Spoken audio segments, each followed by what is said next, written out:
Hi everyone, Namaste and welcome to the Mediocre Madness. And I hope that everybody is doing great as always. But today I was actually going through a lot of confusion. I could not find, or rather I was not very sure which topic to choose, what to talk about. And then I thought of, converting this confusion into my topic for the day. Hence, I thought of talking about decision making. Decision making is one thing that we mediocre people find extremely difficult to make, right? Now, there are various methods of making a decision. Some people rely mostly on gathering information, R&D, seeking, opinion, from experts and things like that. Whereas others, trust me, rely on methods like asking for a vote or blindly sticking a pen in a list of items or, trust me in this one, tossing or flipping a coin. So today I'll try my best to walk you through the complicated process of making a decision and we'll try to make the journey less painful. So if that interests you, then keep on watching. Okay, so let's get started. The word decide has been derived from the Latin word. Well, I'm not too sure about the pronunciation, hence decided to skip it. However, it literally means to cut off. Now, decision making in simple words mean to choose the best possible solution to a problem. Here, you choose the best option out of the available ones. So when you do that, yes, you literally cut off the other ones. So, makes sense, huh?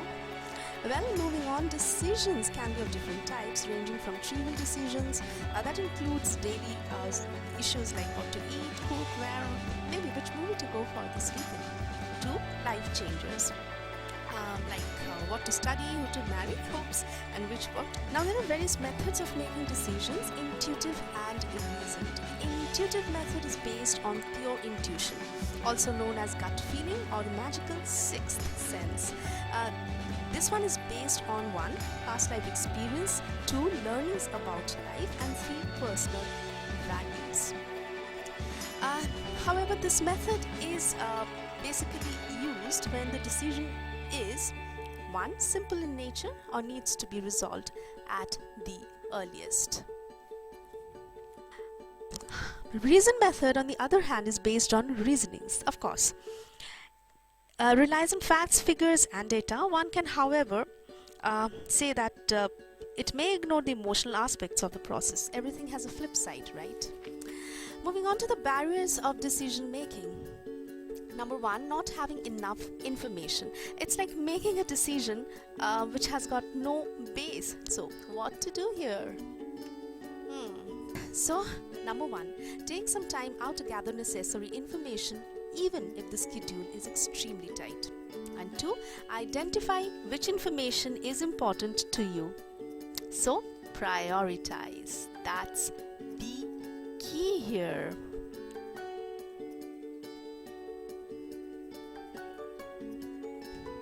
Alright, 2 is the exact opposite situation. This situation is often termed as analysis paralysis. This is actually a major tactic to delay organizational decision making.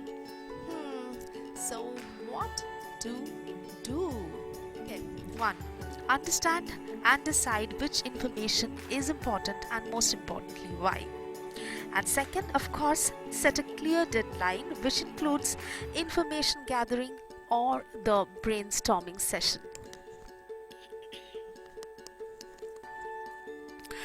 Moving on, too many people can ruin a good decision.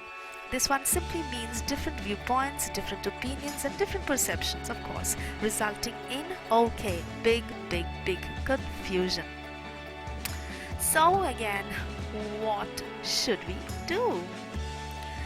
First, understand what, why and how the views are important here. And 2, one person eventually needs to take the final call.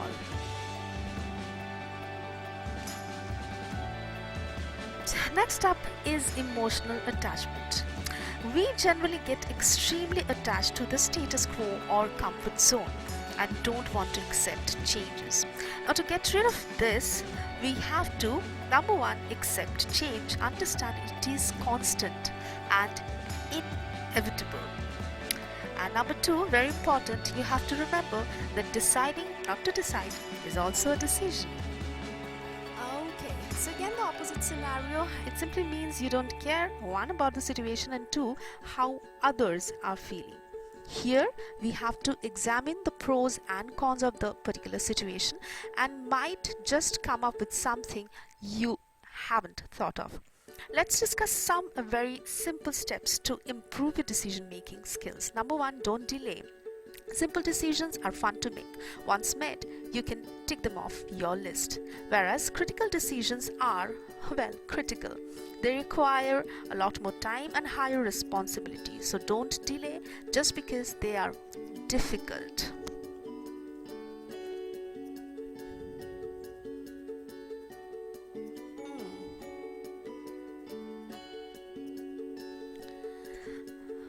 Alright, I hope you got it. Number two, shelve your ego and emotion. Solve the problem objectively. List down the causes that are creating the problem. Focus only on statistics and keep your ego and emotion at bay. Next up is ask an expert. Now you might think that the problem you're handling is absolutely unique, but chances are very high that someone has already solved it. So seek help from a neutral third party.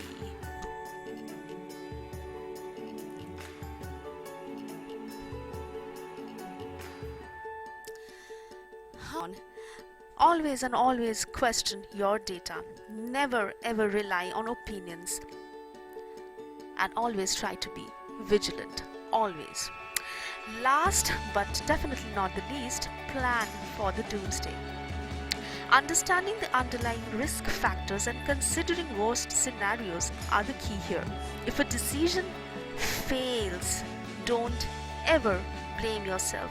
Rather, reflect and try and understand why did that happen. Never ever repeat the same mistake. Alright, so that's all for today, and I really hope that you found this video useful. If so, then don't forget to like, comment and subscribe to my channel. Until next time, you take care, stay well, and see you soon. Tata, Namaste.